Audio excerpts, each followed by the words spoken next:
Hello, good people. Good morning, good afternoon, good evening from wherever you're watching and listening to this. So, today, before I start what I'm saying, I just want to introduce someone special to you, will be part of the family. They've not been here before, come on. They've not been here before, but I just want to introduce them to you. And I hope you give them a warm welcome. Anyway, I hope now you realize that kwa social media tuko pamoja, lakini vitu kwa ground ni different. Tulipelekwa Valentine's lakini kwa social media tunachachisha. So today I just want to talk about something I think it's special to me, and at the same time it's hurting to me, and I think it's something that everyone should know. I think it's something that we should make it viral. Like, people need to hear this, people need to listen to this, and people need to understand this. So I'm going to give you a short story and that made me talk about this. And today I just want to talk about black women, and that's why I came like unfiltered, no makeup, no filters, no anything, because I'm a black woman and I'm proud to be a black woman, and proudly Kenya. I'm proud. I'm a black woman.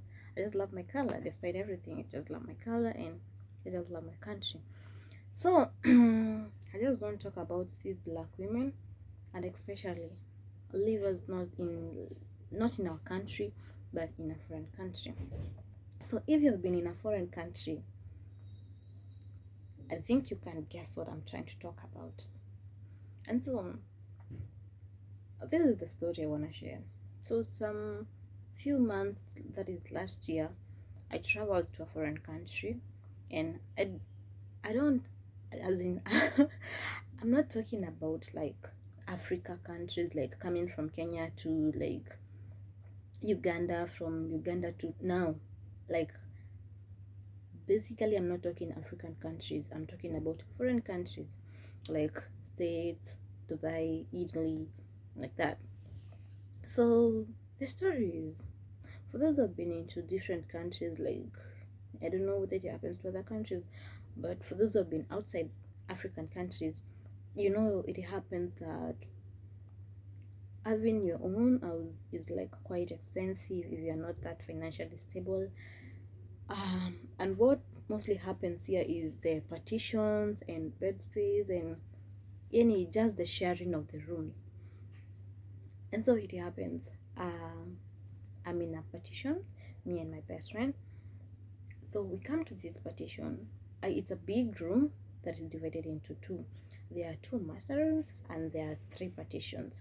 So the master rooms are different, they are on the other side, and then the partitions are on this side that we are in. So on this side we have three partitions. There's one for us and there's one like it's a sharing for two ladies, and apparently I don't know how it happened, but it is happening. We have gentlemen two living in another partition. So at some places men are not allowed to share with ladies, but some places they are. So I don't know the policy of the apartment. So it happened, we come to this place, and the first thing that we get is the most annoying. People don't want to share the password Wi-Fi. We put our utensils in the kitchen because everyone's utensils are in the kitchen, but the next day they are missing. Day by day, one thing is being stolen, the other one is gone, and you go to clean your clothes and you feel like someone is like, I was here before that. People are dramatic, and you just wonder, if you mean to the society, what about yourself? What about your family? If you're being mean to the society, so you're the meanest to your family, you're the meanest to yourself. And I think people just need to manner up, people need to mature. Like, I don't understand why you'd be mean to the society. So let me just not go to the topic. So basically I'm talking about black women, and this is the story that made me talk about that. For those who have been in foreign countries, there's, I don't know what image, what scenario people have when they see a black woman. there's that bad image that they always have on us. So it's on a Sunday morning. I was on night shift, and you know how it's terrible for those who are in the hospitality industry. You know it's terrible, and especially if you are working at the reception. Dealing with customers is the most etiquette thing. So you come out of there, you tired, like you had the miserable calls. I mean, your work was just tiresome. And so you come, it's on a Sunday morning, everyone is sleeping, and so you decide, I need to prepare something to eat before I even freshen up and sleep. So I come, it's on a Sunday morning, I'm on a night shift. I was on a night shift, that is on Saturday. So I come Sunday morning, like I'm so tired. I feel like I'm so tired. So I got the shower, I freshen up, and I'm like, let me prepare some mandazi. So I go to the kitchen. I'm there, I'm all by myself, and then I'm like, oh yeah, it's on a Sunday, and I need to catch up with my country, like live church. So I get to YouTube, I link to my church, that is GCI. I link to my church, and I get in the mood of like church, like being in the spirit mode of like the church. Right? I get it. And after around 10 minutes, a guy comes. So apparently is one of our neighbors. So he comes, those that I was telling you that they live too. So he comes and he's like, he didn't even greet me. That was so rude. That was so rude. And mind you, these people, like, I'm sorry to say, but they're at the age where they're like my dad. Like, so when I came here, I gave them all the respect, the same way I would treat my dad. Like, I meet them in the morning and I'm like, good morning, good afternoon, good evening. Like, you're just giving the respect that you give your parents. But you get to the point whereby you meet someone and you ask them good morning, and they're not responding, and you're like, maybe they did not hear me well, but you just assume. So the next day you're like, good evening, someone is quiet. So what do you do from there? You just decide, like, I'll never do that again. So this guy comes in the kitchen. He was so disrespectful. Even he did not even ask me good morning. And mind you, I'm in a spiritual mode. I'm in the church. The praise and worship team just started, and I just want to be alone. So this guy comes, and the first question he asks is, "Are you busy?" I'm like, as you can see, I'm making dough to prepare mandazi. So I just looked at him and I'm like, as you can see, I'm busy. I did not even explain how busy I am, but it's something that you can see. So I'm like, I'm busy. And so he's like, he goes to the sink, cleans his hands, and back. And he goes, then after around 3 to 2 minutes, he's back again. And then he's like, you come my room. These people don't know English like well, and their English mostly they talk in past tense. So he's like, you come. And what? You come my room. What are you talking about? You come my room. I'm like, bro, are you still sleeping or are you sick? I mean, it was so annoying. It's a Sunday morning. You tired? The approach that someone is giving you, it's someone that you respected so much. It's someone the age of your dad. I mean, 40s, 50s. Like, you come my room. I'm like, are you still sleeping or are you sick? I asked him, your room? So I decided to act the fool. Your room? Then he says, yes, you come my room. Like, don't you even respect the person that you're staying with, because he's not living alone? Don't you respect the person that you're staying with? And it's like so rude, so disgusting. It's like, he left for work, I'm alone. Oh my goodness. Have you ever felt like holding someone, slapping them, knocking them onto the wall. I mean, it was so annoying. And then I'm like, don't even have respect. I just think, I've never thought of you to behave like this. And I was so annoyed. I just placed everything that I was doing down and I asked him, I mean, when you look at me, what do you take me for? Or what image am I creating to you? I've never come here naked. You've never seen me half naked. Like, what do you take me for? And then he's like, this man had guts, like the most annoying, and he had guts. And then he's like, okay, me you go hotel. I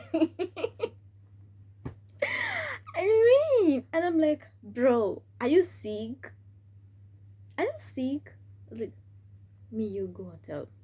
And I'm like, okay, let me just be a fool. And I think, what are we going to do in the hotel, me and you? Like, he's not talking, but he's just blinking the eye. He's like, what do you mean? What are we going to do in the hotel? And I'm like, man, can I talk to you? Just give me a minute. Well, I just told him this. When I came here, I saw you like my dad. Your age, like I can tell the age by just looking at you, your age, and I gave you all the respect. But there's a way that you treated us, and you just kept pushing us away. And I was like, you don't force things. You just take things easy. When you learn how people are, you just know how to deal with them. It's upon you to know how to deal with them. So I'm like, we just play cool. We don't talk to them. We just go do our business and everything. I just asked him, like, what do you take as, like, me and my friend? Because this man means that he has been looking at us, he has been thinking something, and I'm like, what do you think of us? Oh, what's the image that comes to you when you see us? And he's like, no, I'm sorry, I was just joking. Bro, you are not joking. Bro, you ain't joking. You ain't joking. There's something that you thought I can do. There's something you thought I can offer you. And I'm like, I just try to imagine. I just start, not imagine actually. I start to like think back. Many other times, maybe you just out of work, you meet someone, maybe it's in the evening, you meet someone and they're like, how much? You just look at them and just assume them. Because if you want to start drama, if you want to be stupid, is to start acting stupid when someone wants you to be stupid, or when someone else is stupid and you also want to join the stupidity. It's more than 10 times that you meet with people and they ask you how much. And you know what I'm talking about when I say that? Or maybe you guys decided that, okay, today it's Tuesday, today it's Friday, let's go for a ladies' night. And you go to a certain hotel, and people ask you, so are you coming here to practice, bro? And you're like, I mean, all these people are here. So what do you take black women for?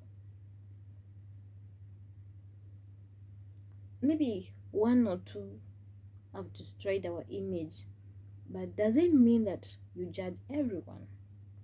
Does it mean because of one character you judge all black women?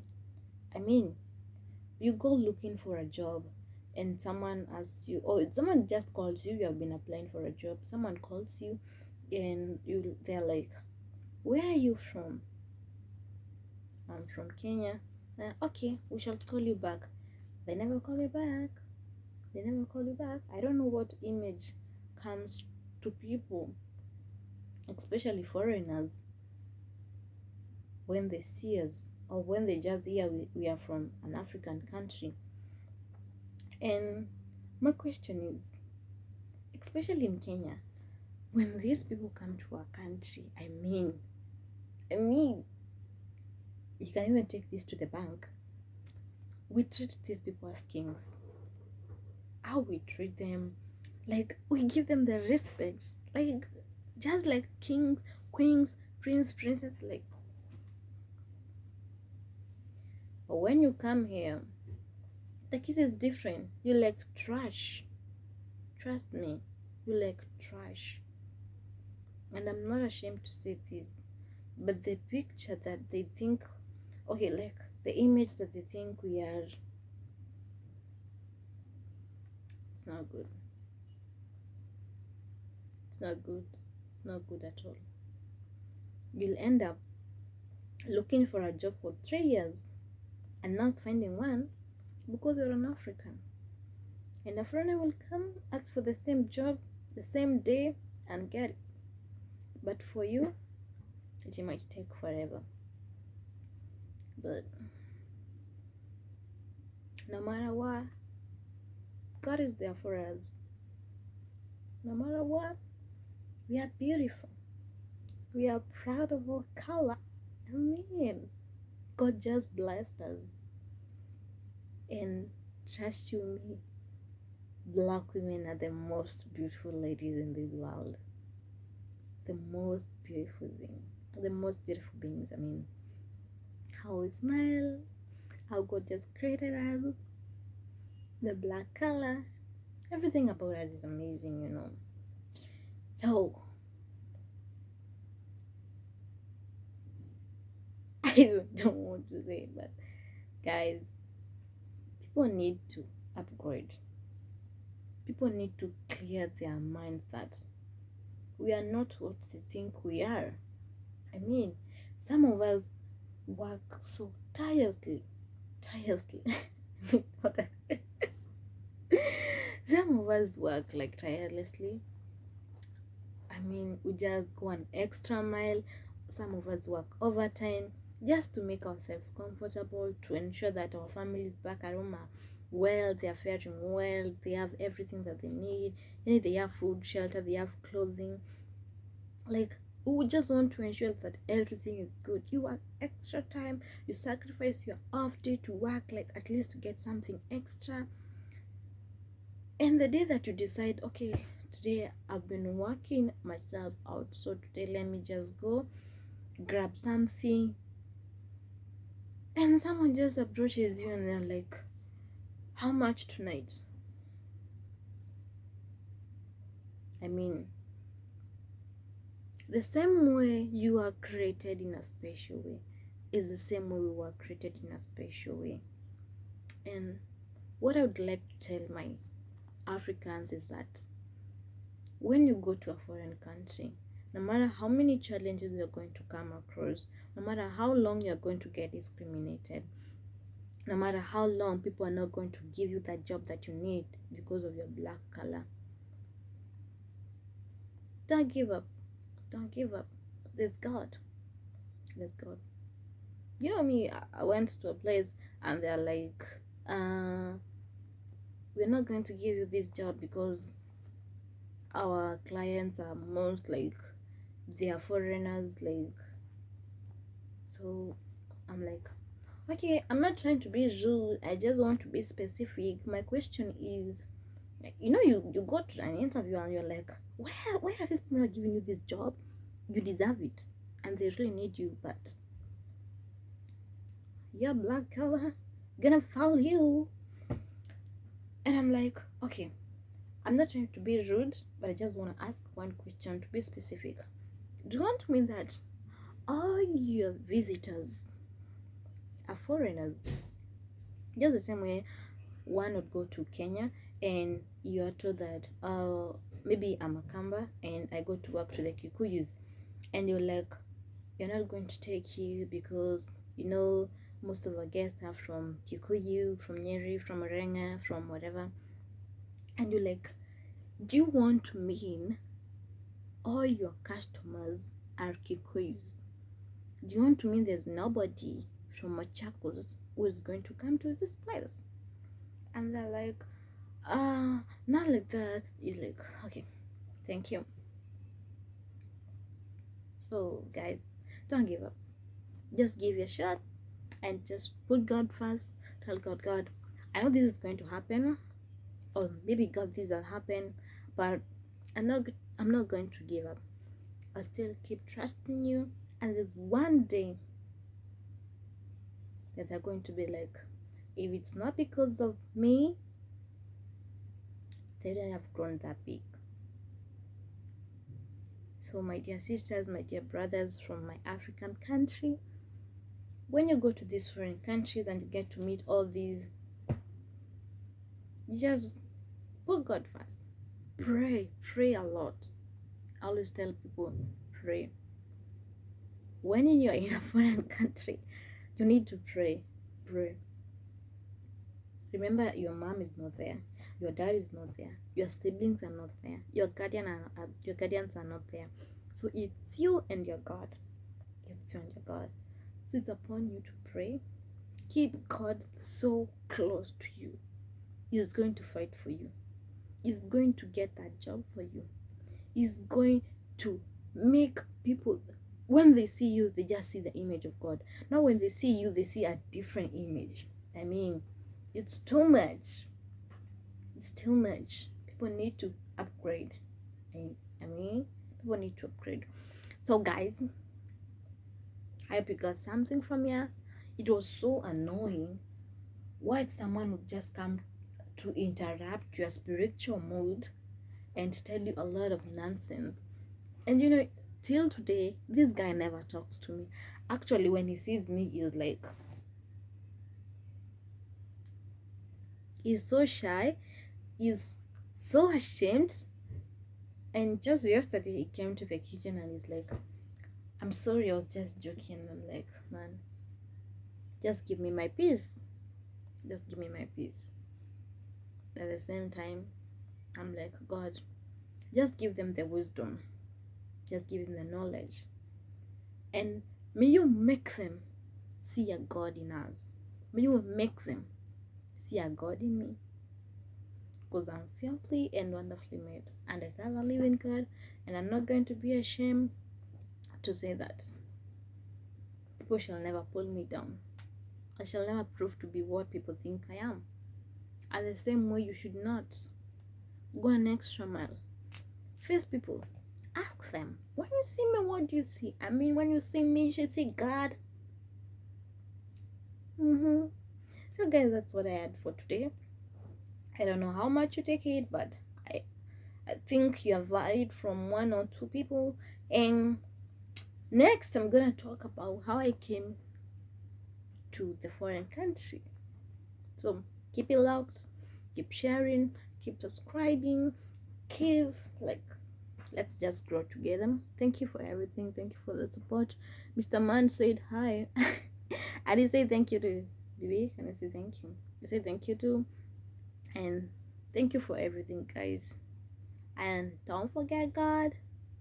Ladies, don't forget God. I want to praise is powerful. I'm powerful because I've always prayed.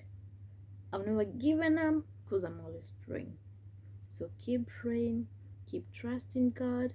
When you visit people, don't be a Kamba because you visited the Kambas.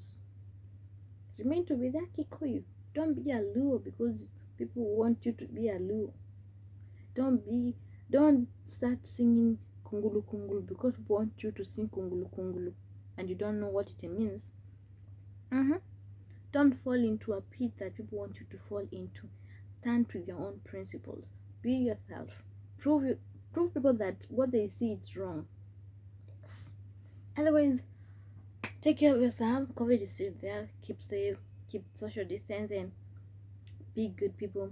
Keep trusting God. Keep praying. I'm gonna get there. So I just wish you well, and remember this year we're giving testimonies. No matter what, 2022 December 31st, we are giving a testimony. Otherwise, I love you so much. Watu wangu nawapenda sana. Yani, now I love.